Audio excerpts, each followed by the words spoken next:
দুই ভারতীয়কে আটক করেও রাখতে পারল না বাংলাদেশের সীমান্ত রক্ষা বাহিনী বিজিবি। ভারতীয় সীমান্ত রক্ষা বাহিনী বিএসএফ ওই দুই ভারতীয়কে উদ্ধার করে ফিরিয়ে নিয়ে এলো মঙ্গলবার রাতে।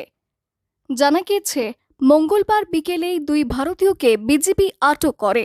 ওই খবর ছড়িয়ে পড়তেই চাঞ্চল্য ছড়ায় মুর্শিদাবাদের জলঙ্গির চরভদ্রা সীমান্ত এলাকায়। অবশেষে ফ্ল্যাগ মিটিং করে বাংলাদেশের বর্ডার গার্ডের হাতে ধৃত দুই ভারতীয় কৃষক আবু সৈয়দ ও কানু হালদারকে প্রায় 6 ঘন্টা পর জলঙ্গির চরভদ্রা সীমান্ত থেকে উদ্ধার করল বিএসএফ।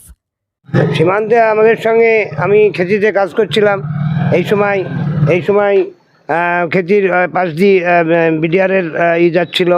হ্যাঁ, আমি জল খেয়ে কেবল যাচ্ছি, আমাকে বলছে শুনুন আপনার বাড়ি, আমার ইন্ডিয়া বলার পরে বললো আপনি দাঁড়ান, আপনার সঙ্গে আমাদের দরকার আছে। তারপরে কথাবার্তা বলার পরে বললো যে আমাদের বাংলাদেশি একজনকে আপনার বিএসএফ ধরেছে, ওরা না ছাড়লে আপনাকে যাওয়া যাবে না। আপনারা কি ভুলবশত ওদের সীমান্ত চলে গিয়েছিলেন? না, একই জিরো, মানে একই সীমান্ত। হ্যাঁ, আমার জমিতে আমি আছি। ভারতের? হ্যাঁ, না আমি ভারতীয় আছি, আমার গাড়ি চলছে, হ্যাঁ মেশিন চলছে। তারপর আমাকে ক্যাম্পে নিয়ে যাই।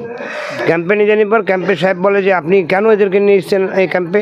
চিলমারি ক্যাম্পের পুলিশ আপনি এই ক্যাম্পে কেন নিয়ে আসবেন?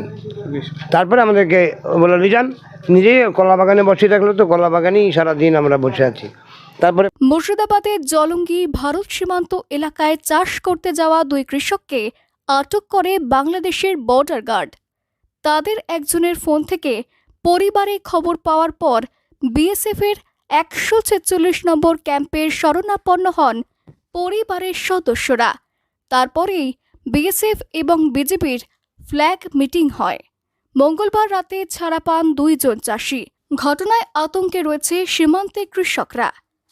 পরিবার ও বিএসএফ সূত্রে জানা গিয়েছে, সীমান্তের জমিতে কাজে যান জলঙ্গির হোগলার দাইর ও বিশ্বাসপাড়া নিবাসী কানু হালদার ও আবু সৈয়দ। জমিতে সর্ষে মারাইয়ের সময় কাছে জমিতে থাকা টিউবওয়েলে জল খেতে যান তারা।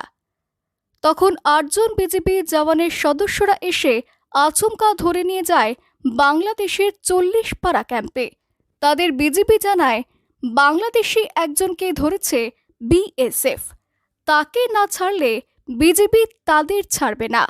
এদিকে ভারতীয় দুজনকে আটক করার খবর জানতে পেরেই জলঙ্গি পঞ্চায়েত সমিতির সদস্য রাকিবুল ইসলাম রকি ও ওই দুই পরিবারের সদস্যরা বিএসএফ এর সঙ্গে কথা বলে। বিএসএফ বিজিবির সঙ্গে যোগাযোগ করে। মঙ্গলবার রাতের দিকে পতাকা বৈঠকের মাধ্যমে ওই কৃষকদের ফিরিয়ে আনে 146 নং বিএসএফ। বিএসএফ সূত্রে জানা গিয়েছে, একজন বাংলাদেশি অবৈধ অনুপ্রবেশকারীকে আটক করেছে, যাকে ওইভাবে ছাড়া সম্ভব নয়। এই ক্যাম্পের বিডার আমাদেরকে নিয়ে যায় ক্যাম্পে নিয়ে যাই। ক্যাম্পে সাহেব আবার ওখান থেকে ওদেরকে বকে, ওদেরকে এখানে নিয়ে এসছো কেন, ও তো বাইরে নিয়ে যাও দিয়ে বাইরে আবার সেই কলা বাগানে এনেছি, আপনারা বসুন, আপনাদের কোনো অসুবিধা নাই। হ্যাঁ, আমরা শুন খাওয়া দাওয়া ওই সেই সকাল থেকে যা খাইয়ে গিয়েছি, সকালে রুটি। না, মারধর করেনি দিয়ে এইভাবে হই। তারপরে মোটামুটি বসি মোটামুটি তা 6 ঘন্টা। হ্যাঁ 6-7 ঘন্টা হবে বসে রেখে দিয়ে। তারপরে ফ্ল্যাগ মিটিংয়ে আমরা এদিকে খবর, আমাদের মোবাইলটা নিয়ে গেছিলাম বলি আমরা বাঁচা দিয়ে। পরে আমরা ফোন করার পর এবার দেখা যাচ্ছে মোবাইলে ডিস্টার্ব গেছে, ওরা মোবাইলটা কেটে নাই। মুর্শিদাবাদ থেকে কৌশিক অধিকারের রিপোর্ট, লোকাল 18 বাংলা।